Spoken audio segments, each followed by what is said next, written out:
السلام عليكم ورحمة الله تعالى وبركاته. ان شاء الله كامل تكونوا بألف خير وصحة وعافية.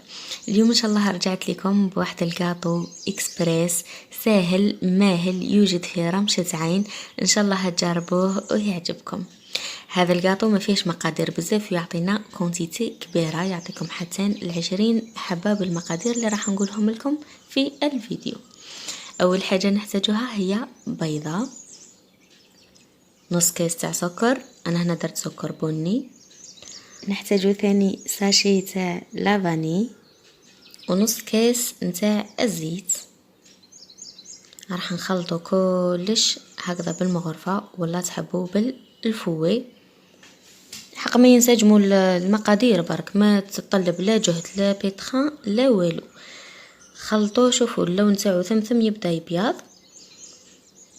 انا هنا الخليط تاعي لونه بني لاني استعملت سكر البني. رشه تاع الملح لتعديل الذوق،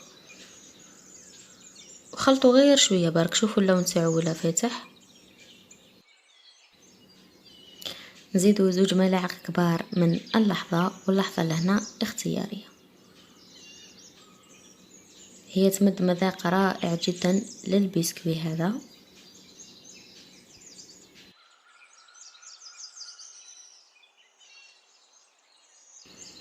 ومن بعد زدت الكاس الاول تاع الفارينه، وخلطوا كلش بالمغرفه، ما تحتاجوش يديكم مره. ولهنا نديرو نص شكاره تاع الخميره، نص شكاره برك. شوفوا البنات، هي راهي غير بالملعقه برك تتخلط، ولكن انا نحب نستعمل يدي باش نتحسس المكونات اذا كان دخلوا في بعضهم مليح او لا. ولهنا عندي نص كاس تاع فرينه، زدته بالتدريج. علاش زدته بالتدريج؟ لانه على حسب نوعيه تاع الفرينه، تقدر تكون تشرب تقدر تكون ما تشربش. المهم هو لهنا يهز كاس ونص نتاع فرينه. لهنا برك نظفت البوست دو طرافاي تاعي، وراح نحطها لهنا جوست باش نلمها مليح برك خرمن في هذا البول. شوفوا ما تلزقش في اليد، فقط اليد اللي عجنت بها لصقت لي فيها، فنظفتها وغسلتها. وشوفوا يعني ما زدت لها لا فرينه لا والو. شوفوا انا حبيت نعاد لكم حبيبه تاع اللحظه اللي عندي، لانها مش بودر، بقاو يبانوا ما معليش يعني من بعد كطيب يتنحوا. ودرتها هكذا حربوش طويل. فيما يخص لهنا شكل نتوما تتحكموا فيه كيما حبيتوا. انا هنا درت حاجه سهله مهله، حربوش طويل وقصيته على قطع متساويه رابيدمون، وكربعت هذوك الاطراف اللي قصيتهم درتهم على شكل كريات.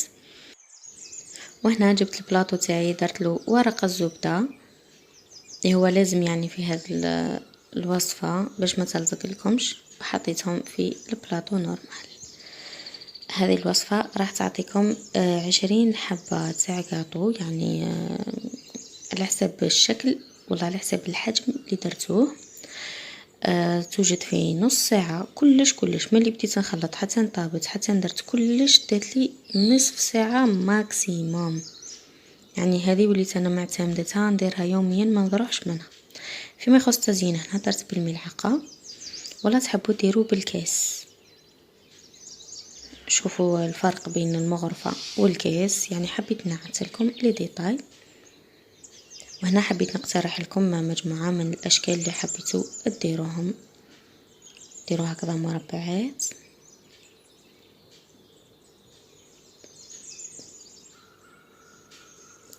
شوفوا التشكيل تاعها واش سهل، ولا هكذا اقواس دايرين بعضهم. هذا شكل انا عجبني، ولا اقواس بالظهر يعني. المهم تبقى لكم حرية الاختيار، تحبوا حتى ديروا بالموس طرق، يعني ماشي شرط بالمغرفة ولا الكاس. المهم التزيين يبقى اختياري، ولا تقدروا حتى تخليوه سامبل. ولا هنا للتزيين جبت هكذا على راس مغرفة تاع كاكاو، ودرت لهم ملفو كما راكم تشوفوا. اللي تحب القرفة تقدر دير القرفة، واللي تحب الكاكاو كيما انا درت الكاكاو فقط.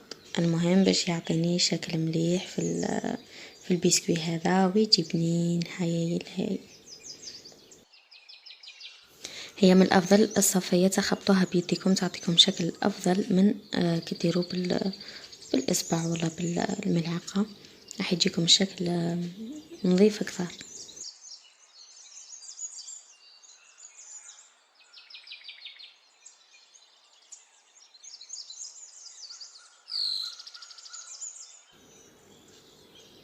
انا هنا درت هذا بخليني غاتي اللي شاركته معكم في القناة من قبل. كاين حبات درت لهم الفكاهة هكذا شوية تاع بخليني غاتي باش نبدل من هذا الكاكاو. حطيته برك هكذا من الفوق خفيف، وهذه الحبة كربعتها ودرتها على البخاليني وغلفتها كاملة كاملة كده بتجي الشكل تاعها روعة. اللي تحب نواد كوكو تقدر ترمتها في نواد كوكو. هذا هو الشكل قبل ما يطيب. وهنا بعد ما طابت لي دخلتها على للفور على درجة حرارة 150 وخليتها غير شفتها ولات بيان بومبي ومن تحتها طابت. طفيت عليها، ما تحكملكمش الوقت مرة يعني حوالي ربع ساعة حتى ل20 دقيقة ماكسيموم، وتوما والفور تاعكم. وهذا هو صحن التقديم. لهنا انا رافقتها مع صوص الشيكولا اللي شاركتها معكم ايضا في القناة. شوفوا الكاكاو عطاني منظر روعة للحبة تاعي. المهم اللي تحب تقلاصيها نص شيكولا نص تخليها هكذا سامبل، عندكم حرية الاختيار في التزيين. انا فقط هذو نديرهم يوميا يعني، فما نزينهمش بزاف، غير نديرهم بهذه الطريقة كما راكم تشوفوا الصح في الذوق.